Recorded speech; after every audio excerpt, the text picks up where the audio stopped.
जगातील सर्वात श्रीमंत गुन्हेगार ज्याची संपत्ती सुमारे 30 अब्ज अमेरिकन डॉलर म्हणजेच भारताच्या GDPच्या जवळपास 650%, किंग ऑफ कोकेन, ज्याचं नाव घेताच जगभरात भीती निर्माण व्हायची तो म्हणजे पाब्लो एमिलो एस्कोबार गॅविरिया. संपूर्ण जगाला हादरवून सोडणाऱ्या ज्या ड्रग लॉर्डची माहिती आज आपण जाणून घेणार आहोत. नमस्कार, मी लक्ष्मीकांत आणि तुम्ही बघता सॉर्ट आउट. पाब्लो एस्कोबार हा कोलंबियातील एक नार्को टेररिस्ट. तो मेडेलिन कार्टेलचा प्रमुख होता. पाब्लोचा जन्म 1 डिसेंबर 1949 रोजी कोलंबियातील रियो नेग्रो येथे झाला. पाब्लो हा 7 भावंडांपैकी तिसरा. त्याचे वडील लहान शेतकरी तर आई शिक्षिका होती. गरिबीत वाढलेला पाब्लो 17व्या वर्षी शाळा सोडून गेला, पण 2 वर्षांनी परत शिक्षण घेण्यासाठी आपल्या चुलत भावासह परतला. शिक्षकांच्या दृष्टीने तो दादागिरी करणारा एक विद्यार्थी होता. शाळा सोडल्यानंतरही पाब्लोने शिक्षणाची इच्छा सोडली नाही. त्याने बनावट हायस्कूल प्रमाणपत्र तयार केलं आणि कॉलेजमध्ये प्रवेश घेतला. त्याचं स्वप्न होतं क्रिमिनल वकील बनायचं, नंतर राजकारणी आणि शेवटी कोलंबियाचा राष्ट्राध्यक्ष बनण्याचा. पाब्लो एस्कोबारने आपला गुन्हेगारीचा प्रवास अत्यंत विचित्र पद्धतीने सुरू केला. त्याने आणि त्याच्या टोळीने स्मशानभूमीतील थडग्यांवरील दगडं चोरून त्यावरील नावे सँडब्लास्टने पुसून टाकली आणि नंतर ती दगडे पुन्हा मार्केटमध्ये विकली. शाळा सोडल्यानंतर तो गाड्या चोरी करणाऱ्या टोळ्यांमध्ये सामील झाला. थोड्या काळात त्याने हिंसक गुन्ह्यांमध्येही प्रवेश केला. एस्कोबार आपल्या लोकांना त्या व्यक्तीचं अपहरण करण्यास सांगायचा ज्याने त्याचे पैसे थकवले होते. कधी कधी तो खंडणी घेतल्यानंतरही ती रक्कम स्वीकारत नसे, फक्त भीती निर्माण करण्यासाठी. त्याच्या टोळीने आजपर्यंत केलेलं सर्वात प्रसिद्ध अपहरण म्हणजे व्यावसायिक दिएगो एचावारिया यांचा. 1971च्या उन्हाळ्यात एचावारियांचं अपहरण करण्यात आलं आणि त्यांची हत्या करण्यात आली. एस्कोबारला या अपहरणातून तब्बल 50,000 अमेरिकन डॉलरची खंडणी मिळाली आणि त्यामुळे तो कोलंबियातील चर्चेचा विषय ठरला. मेडेलिन कार्टेलची सुरुवात 1970 दशकाच्या मध्यात कोलंबियातील कोकेनचा व्यापार वाढू लागला. एस्कोबार आधीच गुन्हेगारी जगतात सक्रिय होता. 1976 मध्ये तो इक्वाडोरहून कोकेन तस्करी करून परतताना कोलंबियन सुरक्षा यंत्रणा म्हणजे DIS कडून पकडला गेला. त्याच्या कारमध्ये लपवलेल्या टायरमध्ये 39 किलो कोकेन सापडले, परंतु एस्कोबारने पहिल्या न्यायाधीशाला बदलून दुसऱ्याला लाच दिली आणि काही दिवसातच तो तुरुंगातूनही निसटला. त्याला अटक करणाऱ्या अधिकाऱ्याची पुढच्या वर्षी हत्या करण्यात आली. एस्कोबारने हा पॅटर्न कायम ठेवला. लाच, धमक्या आणि हत्या या तिन्हींचा वापर करून तो पोलीस आणि राजकारण्यांवर दबाव आणायचा.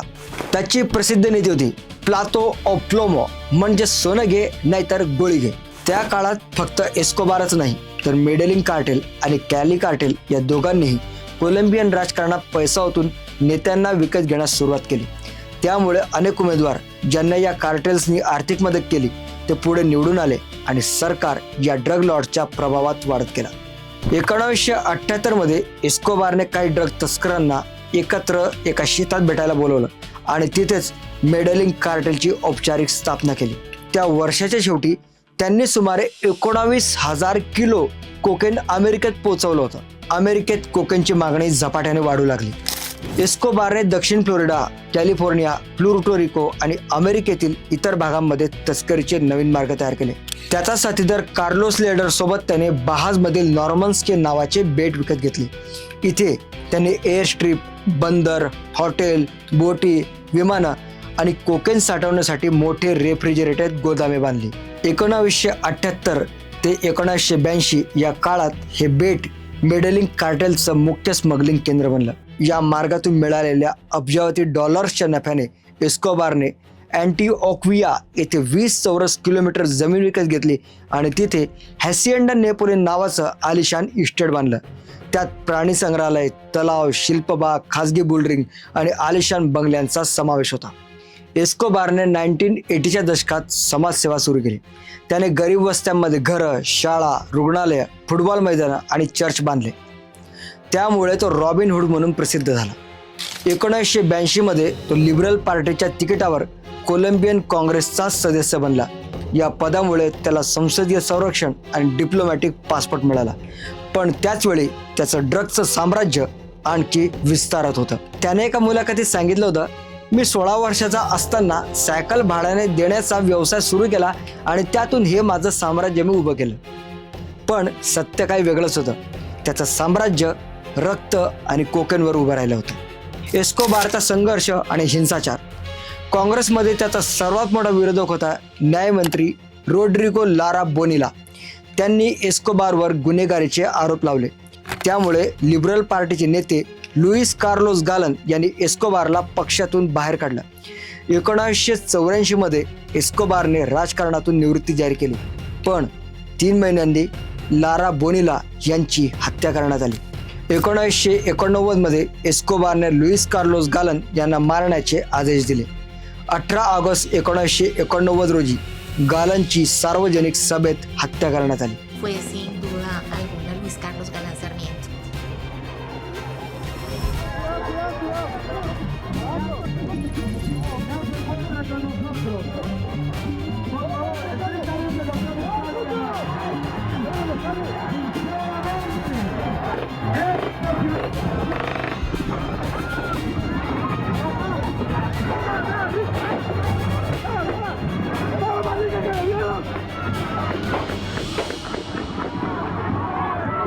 त्यानंतर एस्कोबारने ॲव्हियांका फ्लाईट 203 मध्ये बॉम्ब ठेवून राष्ट्राध्यक्षीय उमेदवार सेसर गविरिया यांना मारण्याचा प्रयत्न केला.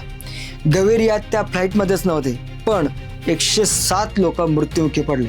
लुईस कार्लोस गालन यांच्या हत्येनंतर राष्ट्राध्यक्ष सेसर यांच्या प्रशासनाने पाब्लो एस्कोबार आणि त्यांच्या ड्रग कार्टेल विरुद्ध कारवाई सुरू केली.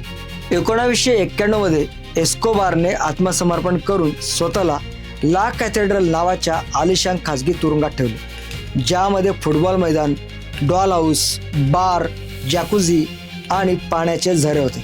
तुरुंगात असतानाही तो गुन्हेगारी कारवायांमध्ये गुंतलेला होता. 1992 मध्ये पारंपरिक तुरुंगात त्याला हलवण्याचा प्रयत्न करत असताना तो तिथून पळून गेला.